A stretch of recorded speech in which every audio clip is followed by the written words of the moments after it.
but it's just one step at a time. You can build entire cities one brick at a time. Huge amount that they have to learn that they don't use, but there's a job for everybody in computing at any level. Hello and welcome back to Hello World, a podcast for educators interested in computing and digital making.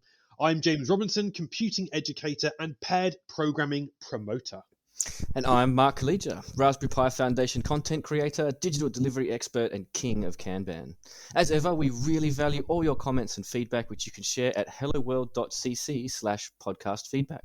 This week, Mark and I have been thinking about our past lives as classroom educators and our current roles and wondering, what can computing educators learn from industry? Are there specific skills, practices or approaches that could benefit educators and their learners? Mark, you've had a lot of experience working with learners, developing their own projects and ideas. What are your thoughts on this question of bringing industry practices into education? I think bringing industry practices in, first of all, brings a lot of authenticity to any sort of thing that you're trying to teach when it comes to digital making and digital skills in general. But I think from the industry, things that you can take away that would be really important, things that I love to use in my classroom, is first of all, the concept of fail faster. The idea that we've got a wrong answer, and that means we now know one way not to do this. The answer is to not stop here, but to keep going, keep iterating and changing. And the idea also that, the addition to that anything that you make is never really finished. Right? There's always new things to fix, new things to iterate, ways to move it forward. We're on iPhone 13 now, so nothing is ever done, nothing is ever finished.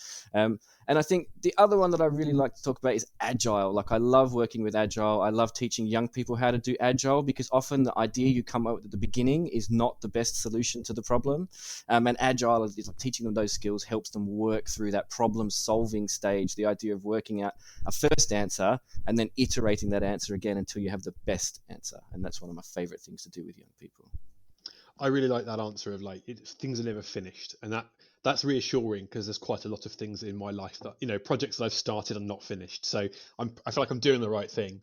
I think for me as well, like coming from education, one of the things that I found quite difficult with particularly with the older kids, was wanting them to sort of start engaging in collaborative techniques, which they're so important in industry. And we spend a lot of our time collaborating across teams with lots of different sort of professionals and different skills.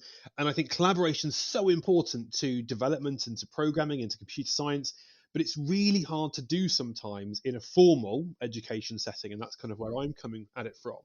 And so I remember in my classroom, we would often try to do things like would use GitHub to do not track changes, but we'd sort of track the development of a program and allow students to comment on each other's work, and that was really hard to do, but it's so important. And so I think there's this sort of tension when we come to formal education, particularly, of what's like on the exam specification, if we're thinking like at secondary school, and what's actually a useful pragmatic skill for learners to take away with them into industry.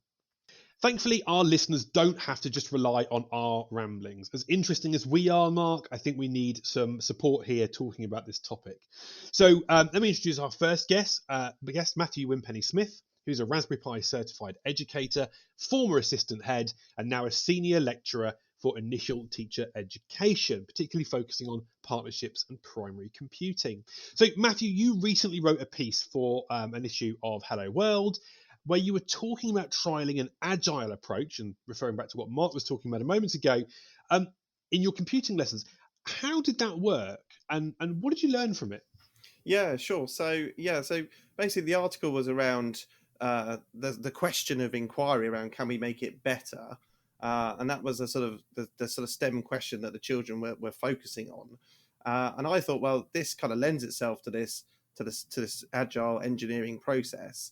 And so we really thought about, actually, that'd be great to introduce that and go through that whole process and explain the steps that go through it, and then really sort of like help the children to understand what's kind of doable and what, and the different steps that you would go through.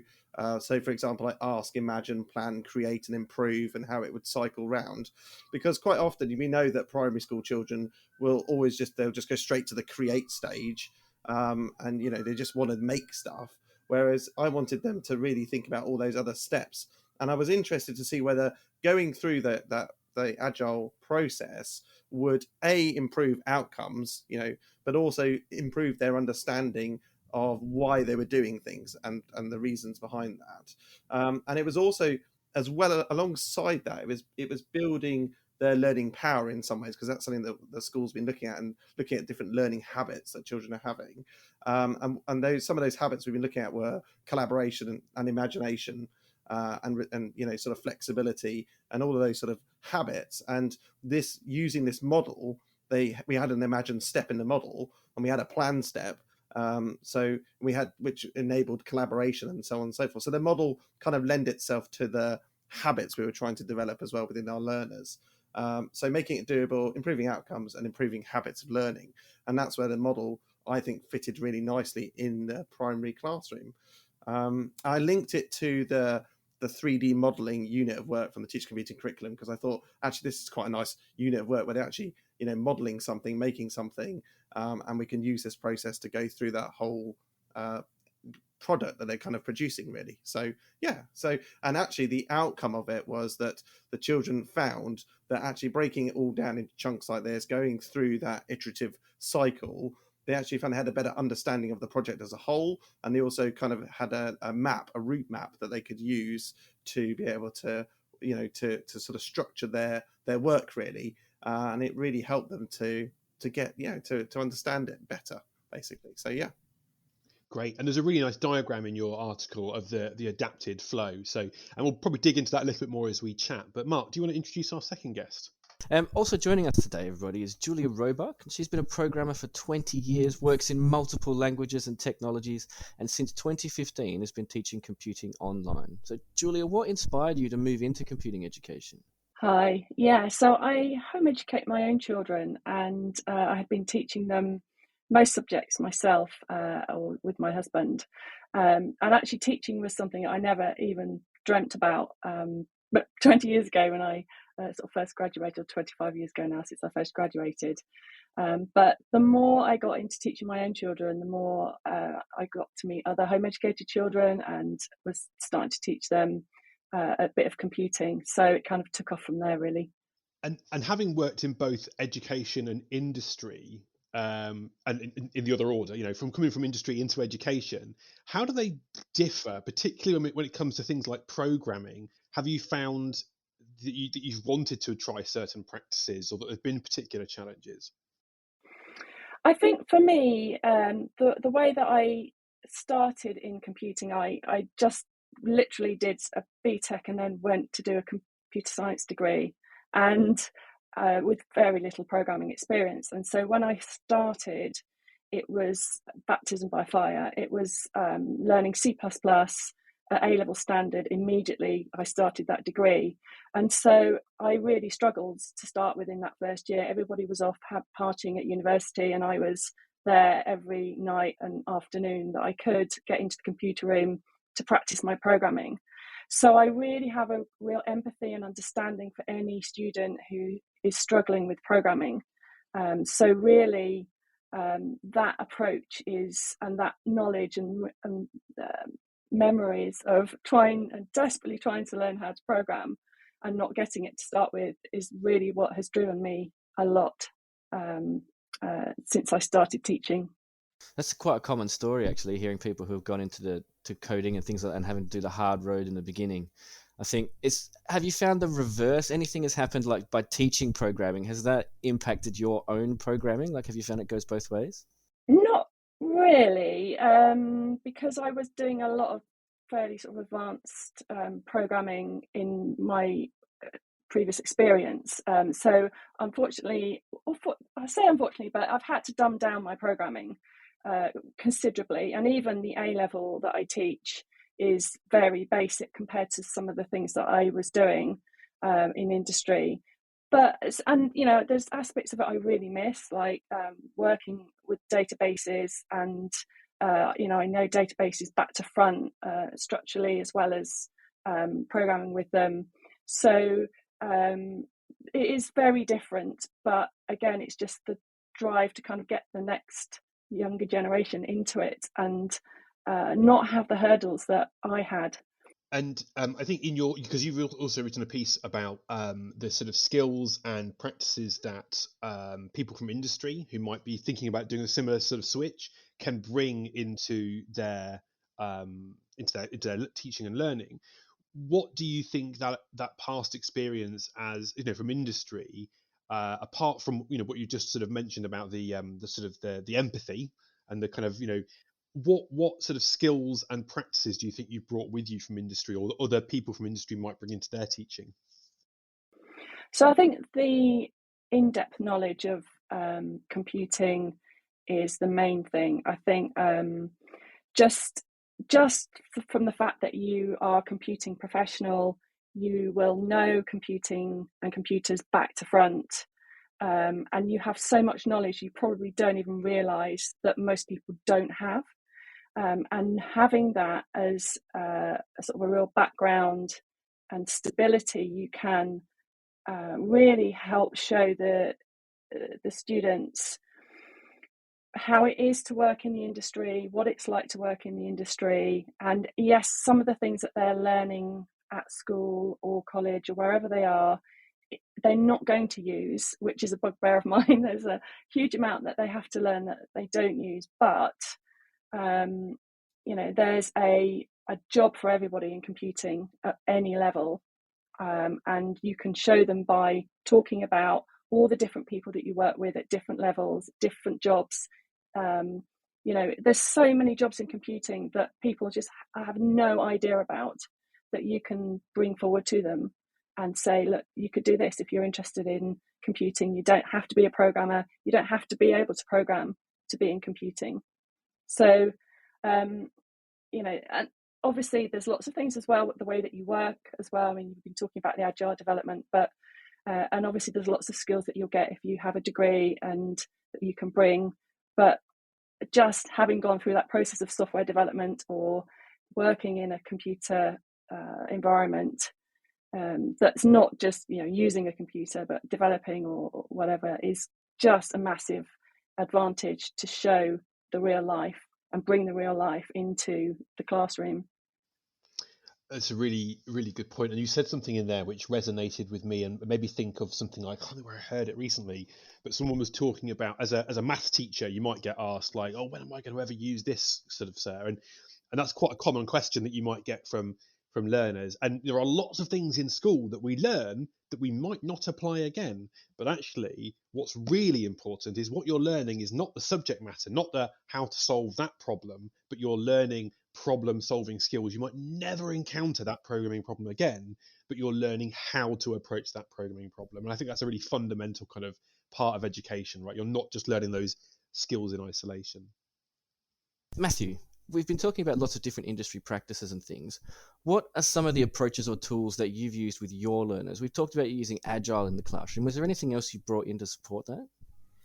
Yeah, I suppose, I've been reading quite a few books from the sort of Scratch Foundation.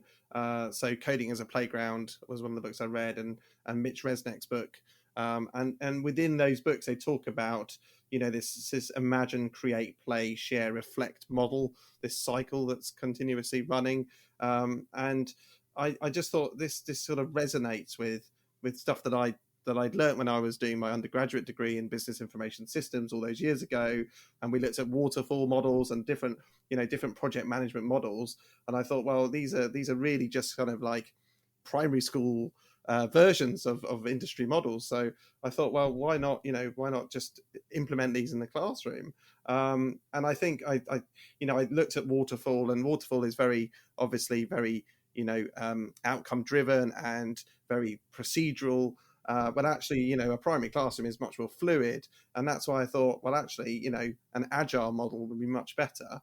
And then I suppose other things I've kind of experimented with is sort of like, Gantt charts and things like that, sort of giving children, manageable chunks to try and do, and then giving them sort of leaders within those collaborative groups. So, like, for example, the coder and the navigator, or the coder and the debugger, and giving them roles, I suppose, within their teams. And that kind of helps too. So, yeah, so that's kind of where it's coming from. It's coming from, stuff I learned at university, stuff I've seen in industry, and then trying to implement that in a primary classroom. When you implemented the roles with the young people, did you make sure that everybody got a turn at every role? Because that was a problem that I came across developing a similar thing, right? Is do you then force the young people to see the perspective of every role in that team, which is not necessarily industry authentic in the sense that when you're coming to a team, you're coming with a really deliberate set of skills. Absolutely. So did you force them to swap spots? Yeah, no, definitely we did. Yeah, because they're not experts. They're obviously novices. So they kind of need to, within their little group, they kind of need to rotate around and have a go at each of those. And so we did that too. And of course, there was always the thing with primary children where, they kind of like, they want to do that role, don't they? And they get a bit sort of agitated if they can't do it. So they all want to have a go at it. Or, they want to swap around. So yeah, we did. Absolutely. Yeah. We did a similar thing. We did the Alice in Wonderland change places type thing. Every so often we'd stop and then do a stand up as a handover for the young people and all those sorts of things. It was really, really great experience for them. They had a great time. I think there's something really interesting here about, so Julia, you were talking about roles within within industry, and the fact that there are lots of different ways that people can kind of engage with computing roles. And we've got when we take on, like, as a professional, as an adult, we have hopefully enough metacognition and self-regulation to be able to go, well, actually, this is the role that I'm best at, or this is where my skills are best suited. But obviously our young people don't have those skills necessarily, and so we have to model that and walk them through it. So I kind of think that this whole, there's lots of sort of interconnected things that we're talking about here. I've got no idea where I'm going with this point, by the way. I'm just talking my way into it. But no, I wanted to bring another, a really specific example as well of something that's come from industry, is the idea of paired programming, which I'm sure, Matthew, you alluded there a bit towards driver and navigator, right? So I suspect you're using some paired programming with your learners, right? Yeah, definitely, yeah. And that's something that has been directly kind of taken, the idea of working together collaboratively, live programming with somebody else. Now, of course, when we bring it into a classroom setting, we have to simplify it a little bit. In industry, again, you might not be quite so strict about how often you swap roles, but in primary, we have to model that turn taking. And that's something that I've used not only in the classroom, but I think it's a really good thing with in like clubs and dojos to use as well, to model that turn-taking process, particularly with young people. Is that something you've been able to use, Julia? I know a lot of your teaching is sort of done online, but are you able to kind of bring that methodology into that practice? I can't bring that methodology into my online teaching, but I do teach in a school 1 day a week, and we do that sometimes. It can be quite hard to get them to do pair programming. So yeah, it is a struggle with that. They often just want to work by themselves. And is that what age of learners is that? That's 11 to 16. Right. Okay. So they've got that sort of the beginning of teenage independence kind of age. There's a bit of resistance to working with other people potentially. Yeah. Whereas I think Matthew, once they get on the computer, they want to sort of have it all to themselves. Do you see the same thing at the primary end of the spectrum, Matthew? Are your primary learners as resistant maybe to engage in things like that? Yeah, probably less so than the teenagers. I think if they feel they understand something really, really well compared to their partner, and this is where you have to sort of social engineer it a bit, they will try and dominate, and they'll say, no, this is me. But I think as a school, we're really focusing on this collaborative learning, as one of our learning habits. So I think we're trying, it's something we're promoting within the school a lot more. And as long as we get the pairings right, it works. It does work. The recent project we're doing with the Vex robot kits we've got, I paired them up for that and rotated all the pairs around, and you could really see which ones worked well together and which ones were dominant. So yeah, it does a bit of social engineering. So yeah, I think too, there's the way you set them out as a pair, and like the way the two roles, or the objectives of the two roles are set to them too. I think there's two ways to do pair programming, in that there's like collaborative programming, which is what I engage in on a daily basis in my job, where we're both working together on this big thing and I can see somebody else working on the code with me. and then the pair programming that you would do at a more primary level, where somebody is making code and the other person is kind of a backstop to catch typing errors, syntactical problems, or white space errors. Just the small things that will end up really making you sort of beat your head against the wall when it comes to debugging. I think leaning into that much more, making sure that you say, hey, this is going to make it so much easier for you guys in the long run, really sells pair programming to young kids. And that's usually the way I do it at the dojo. But yeah, it's interesting, the two types. I've done a similar sort of thing with the code club that I ran a little while ago. In that we tried pair programming for a few weeks over a couple of sessions, and actually what we did is the activity we were doing, the project, that was very much secondary, and all of the emphasis and the praise and the reward and it was all about the paired programming. And so we were kind of rewarding kids that were working well and sharing well, and then actually after that it started to become a little bit easier. So I think there is this sort of social engineering, shifting your focus, really prioritizing it. And I think starting young, I think by the time you get to your 11 to 14-year-olds, it becomes much more challenging. Yeah, I think it would be interesting to see what this generation, as they move into secondary school, having come from more primary school, doing more computer programming, and what they're going to be like when they move into secondary school, having done that paired programming. I know some of the issues is around frustration. So, you get the really whizzy children that really want to whiz ahead, and they're a bit frustrated because you've probably paired them up with somebody who's a little bit weaker, to try and bring that weaker student along, and then they get frustrated with that. So it does, it needs careful management, definitely. So my question to all of you, and this is for, you can answer this as well, Mark, is if for our listeners is there a practice that you would recommend that they maybe try with their learners, whether they're in a classroom or a club, they could try tomorrow, and it might have an impact on the learning that's going on in the classroom? Does anyone want to kind of have a go at answering that question? What are our thoughts? I can go first. Yeah, I would absolutely recommend top-down refinement decomposition. It's something that I remember using when I was a professional programmer, and by breaking the problems down, if you give someone a programming task and they just kind of look at you blankly like, I have no idea how to do this, break the problem down into bullet points, break it down again and again, and question each time, say, do you need an input? Do you need a print? Do you need an if? Do you need a loop? Are you repeating something? And then every single bullet point that you've got, ask that question, what sort of data structure do I need? And it's just a continuous practice, because the whole what I've really noticed across the board at every single level that I've taught is just starting a project is really, really hard. And obviously we can use scaffolding when we can, but at some point they're going to have to do something on their own without any help. And decomposition, stepwise refinement is a really good way to practice that. And that links really nicely, without getting all pedagogical, but that's my want. But there's a practice called stepwise self-explanation, which is where and you can do so as somebody who understands how to decompose something. You not only do the work, but you model it, you verbalize it, you talk your way through that problem. It's basically a fancy way of saying talk to yourself, right, out loud. But you talk your way through that problem, so you're modeling, and then gradually you reduce how much you do that, and the students then hopefully pick that practice up because you're externalizing that thought process.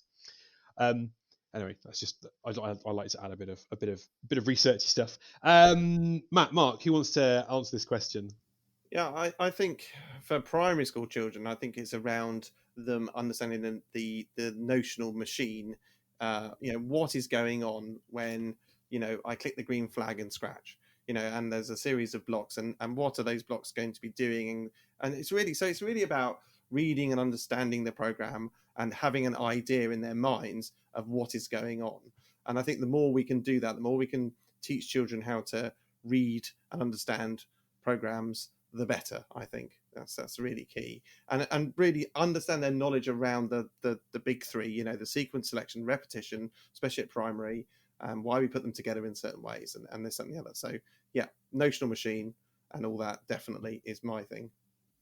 Yeah, I think it's a difficult one because you guys both have such great answers. I think that both of those are super valid. Like the idea that we need to get kids to break problems down into smaller parts to understand how to build a solution for them. Like that's a really cool idea. I think what I would like to do there, I think if you haven't tried it already, so this might be my challenge to teachers or educators who are listening. If you haven't done it before, set your young people a group project and then run it as an agile project. See if you can get them to decompose that problem into all the tiny steps that need to be done. It's a really great, practical, hands-on, low-stakes way to get your hands dirty with abstracting problems, with understanding how a thing is built and how you can do the full design process, but it's just one step at a time. You can build entire cities one brick at a time. And I think helping young people understand that it might be a long road, but you can definitely get there, and it's just a tiny bit of work here and there. I think that's a really big thing to try and impart. So my challenge would be go out and run an agile development activity with your young people. And they can obviously find out more about agile development from Matthew's article, and there's some nice primary friendly language that sort of helps model that process for primary children. And then have we got any resources you'd recommend, Mark, to find out a bit more about agile development? Oh, there's a bunch of different things you can do. Well, let's see, James. Maybe in Hello World I can write an article on some of these agile development things and share some of my resources coming up soon, eh? I'll do one, and I'll make sure that I put all the stuff in, and I can link to all the documents that we wrote internally, the ones that we use for the NCS delivery project, which is like a full 2-day hackathon built around agile development, teaching young people how to make a thing from scratch. So yeah, I'll do an article for you. How's that? You guys? I mean, that's now a commitment. I mean, not in writing, fine. but it's now everyone's heard that, Mark. So that's going to be an expectation. I mean, I'm done. I'll write that article for you. No problem. That'd be really great, actually. I'd be up for reading that. All right, yeah, no worries. I found that conversation really fascinating today. And going into this conversation, we asked our audience whether there were practices, experiences, or concepts that they think would aid learners' understanding or better prepare them for future careers. Cypher Soup came in and told us that code reviews, testing and debugging code, and that bugs are completely normal, especially for professionals. Positive collaboration and communication around code, and always trying to improve. Absolutely agree with that, 100%. So true. It's 90% of coding is debugging. Yeah, absolutely. And I was actually contacted by some students, so as well, some ex-students of mine, which I think is a really nice perspective. So Bethany, who goes by Potatoes of Doom on Twitter, no idea why, says that her perspective was that good things for educators to learn, but also to teach their students, would include things like source control, code reviews, paired programming, and the importance of testing. And I think 100% agree with all of those things. Absolutely. And Owen told us as well that a lot of IT related pieces had to look for when managing IT workload is people's ability to manage their workload and timekeeping, particularly communication within the same team. So a big thing is having familiarity with agile PM methods like Scrum, Kanban, T-shirt estimation, etc. Great. And so if you have a question for us or a comment about our discussion today, then you can email us via podcast@helloworld.cc, or you can tweet us at helloworld_edu. My thanks to Matthew and Julia for sharing their time, experience and expertise with us. Next time, we'll be talking about computing and sustainability. So Mark, what did we learn today? I think one of the main things we learned today, and speaking to the industry professionals firsthand, is that bringing industry things into your classroom can only ever really benefit your students. I mean, it adds authenticity, it's exciting for the young people to be working in something they understand to be tech relevant. There's no downside to it. I think everybody should be trying to bring something like that into their classroom. I learned that scrums are not just for rugby.